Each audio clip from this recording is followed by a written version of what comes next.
بسم اللہ الرحمن الرحیم۔ شروع اللہ کے بابرکت نام سے جو بڑا مہربان نہایت رحم کرنے والا ہے۔ السلام علیکم۔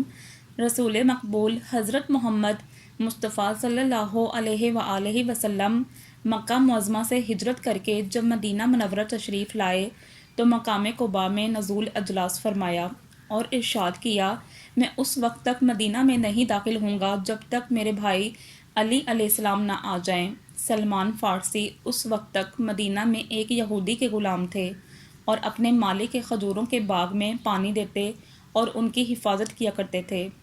حضرت سلمان رضی اللہ تعالیٰ عنہ حضرت عیسیٰ علیہ السلام کے ماننے والوں سے تھے۔ حضرت صلی اللہ علیہ وآلہ وسلم کے حالات معلوم کرتے رہتے تھے، لہٰذا حضرت محمد صلی اللہ علیہ وآلہ وسلم کے مدینہ پہنچنے کی خبر سنی تو کھجوروں کا ایک ٹوکرا اٹھا کر حضرت محمد صلی اللہ علیہ وآلہ وسلم کی خدمت بابرکت میں حاضر ہوئے اور عرض کی، میں نے سنا ہے کہ آپ مسافر ہو کر یہاں تشریف لائے ہیں، لہٰذا میں اپنے صدقات آپ کی خدمت میں لایا ہوں، آپ ان کو تناول فرمائیے۔ حضرت محمد صلی اللہ علیہ وآلہ وسلم نے اپنے اصحاب سے فرمایا کہ بسم اللہ پڑھو اور ان کو تناول کرو، مگر آپ صلی اللہ علیہ وآلہ وسلم نے خود کچھ تناول نہ فرمایا۔ جب سلمان کھڑے یہ منظر دیکھتے رہے، خالی تھال لے جاتے ہوئے فارسی زبان میں کہنے لگے کہ ایک علامت تو معلوم ہو گئی۔ پھر دوسرا تھال کھجوروں کا لا کر رسول اکرم صلی اللہ علیہ وآلہ وسلم کی خدمت بابرکت میں پیش کرتے ہوئے عرض کیا کہ یہ کھجوریں بطور ہدیہ ہیں، قبول فرمائیے۔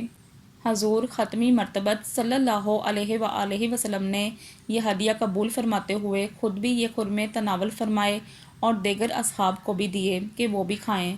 جب وہ کھا چکے تو سلمان نے تھال لے لیا اور کہا کہ 2 علامتیں بھی پوری ہو گئیں۔ پھر رسول اکرم صلی اللہ علیہ وآلہ وسلم کے روح طواف کرنا شروع کر دیا۔ حضور اکرم صلی اللہ علیہ وآلہ وسلم نے دریافت حال فرمایا تو سلمان نے عرض کی کہ وہ ایک یہودی کا غلام ہے، لہٰذا آپ اس بارے میں کیا حکم دیتے ہیں؟ حضور نے فرمایا، جاؤ کچھ رقم دے کر چھٹکارا حاصل کر لو۔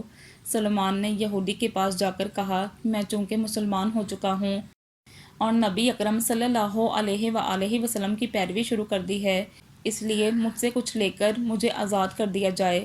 یہودی نے کہا، اس شرط پر تمہیں آزاد کروں گا کہ تم 500 کھجوروں کی گٹلیوں کو لگاؤ، جب وہ بڑھ کر پھل دینے لگیں تو ان کو میرے حوالے کر دو، اس کے علاوہ 40 اوقیہ سونا بھی دو، تب ہی میں تمہیں آزاد کروں گا۔ جناب سلمان رضی اللہ تعالیٰ عنہ رسول اکرم صلی اللہ علیہ وآلہ وسلم کی خدمت میں حاضر ہوئے، تمام واقعات سے آپ کو آگاہ کیا۔ حضرت صلی اللہ علیہ وآلہ وسلم نے فرمایا، واپس جا کر اس سے یہ شرط لکھوا لو تاکہ بعد میں وہ اسے انکار نہ کر سکے۔ جناب سلمان رضی اللہ تعالیٰ عنہ گئے اور وہ شرط نامہ لکھوا کر لے آئے۔ حضرت صلی اللہ علیہ وآلہ وسلم نے سلمان رضی اللہ تعالیٰ عنہ کو 500 کھجور کی گٹلیاں لانے کو کہا، جو سلمان رضی اللہ تعالیٰ عنہ نے لا کر پیش خدمت کر دیں۔ حضرت صلی اللہ علیہ وآلہ وسلم نے وہ گٹلیاں جناب مولا کائنات حضرت امیر المؤمنین علیہ السلام کے حوالے کر دیں اور سلمان کو لے کر اس جگہ تشریف لے آئے جہاں اس یہودی نے درخت لگانے کو کہا تھا۔ سردار دو جہاں صلی اللہ علیہ وآلہ وسلم اس جگہ اپنے انگشت مبارک سے زمین میں شگاف کرتے جاتے اور کہتے جاتے کہ اس میں گٹلی ڈالتے جاؤ، اور ساتھ ہی آپ اس پر مٹی ڈال کر 2 انگلیوں کو کھولتے تو وہاں پانی کا ایک چشمہ جاری ہو جاتا جس سے وہ جگہ سیراب ہو جاتی۔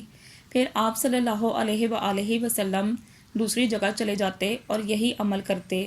جب دوسری جگہ گٹلی بو دیتے تو پہلی جگہ پر ایک درخت اگ جاتا جس میں خرمے لگ جاتے۔ اس طرح رسول اکرم صلی اللہ علیہ وآلہ وسلم نے 500 گٹلیاں بوئیں اور وہ تمام پھلدار کھجور کے درخت بن گئے۔